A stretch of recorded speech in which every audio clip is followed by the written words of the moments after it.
Mesdames et messieurs, bienvenue.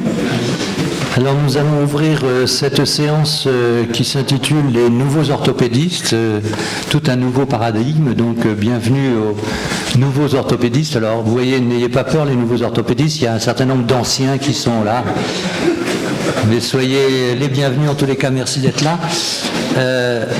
Avant d'ouvrir cette séance, nous allons laisser la parole à nos secrétaires de séance. Alors, je ne sais pas si c'est Patrick ou Jean-Pierre qui vont présenter. C'est Jean-Pierre. Alors, on laisse la parole à Jean-Pierre Cosson. Merci, Jean-Pierre. Oui, c'est à moi qu'il revient la charge de vous faire pénétrer dans l'angle ponto-cérébelleux. Nous avons été la semaine dernière grâce à André Chaïs. C'est une région absolument fascinante, très exiguë. Cushing l'avait surnommé le coin sombre chirurgical.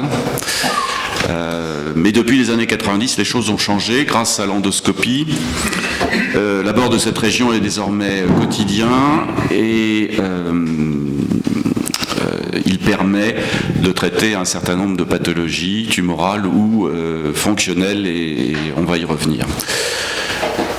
Richard Villet s'est fait préciser, bien sûr, s'il n'avait pas eu des conflits entre les endoscopistes, qui au départ étaient des ORL, et les neurochirurgiens, lorsque cette discipline auto-neurochirurgicale a vu le jour. Eh bien, évidemment, c'est le cas, mais ces conflits sont juste des petites querelles de clocher qui s'estompent, puisque cette prise en charge devient de plus en plus multidisciplinaire. Arnaud Bazin nous a présenté cette voie d'abord, idéale, selon lui, qui est la voie rétrosigmoïde. Et cette voie rétrosigmoïde est le fruit, donc, comme je vous le disais, d'un abord à la fois endoscopique et microchirurgical.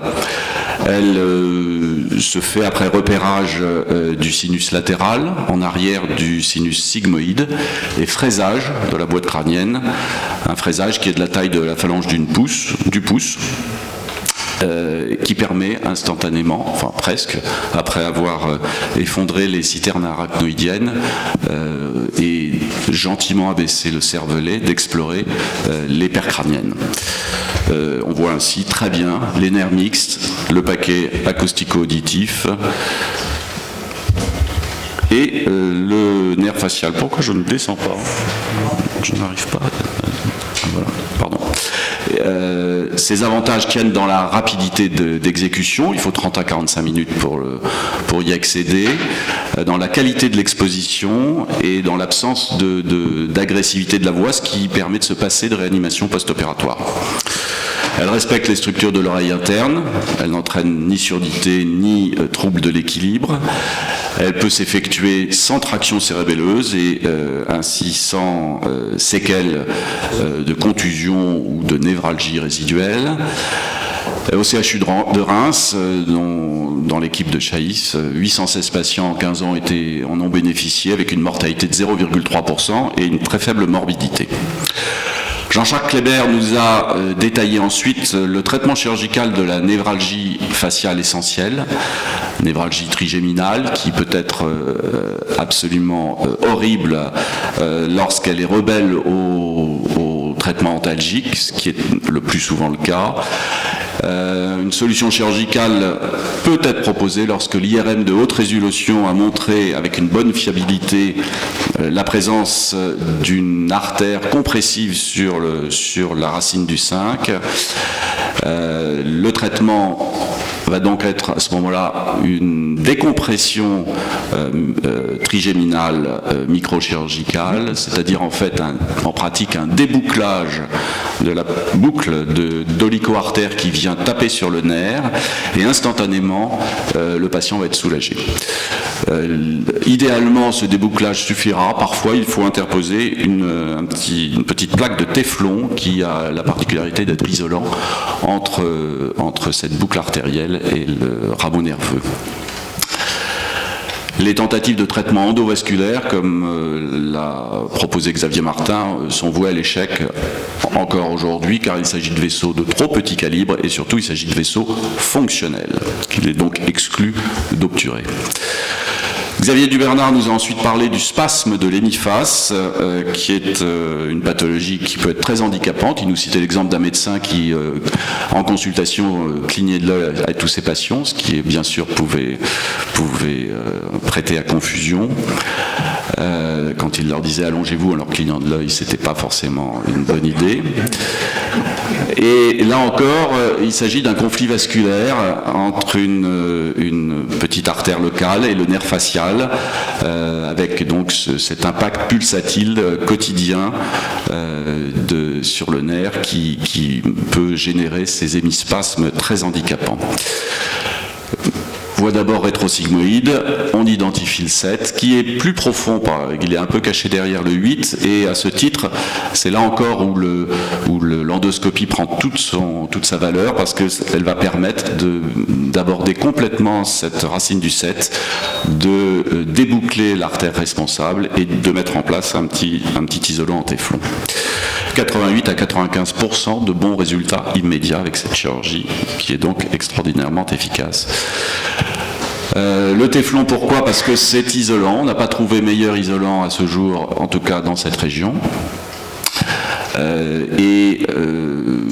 Globalement, d'excellents résultats sur le plan du cervelet, je vous le disais.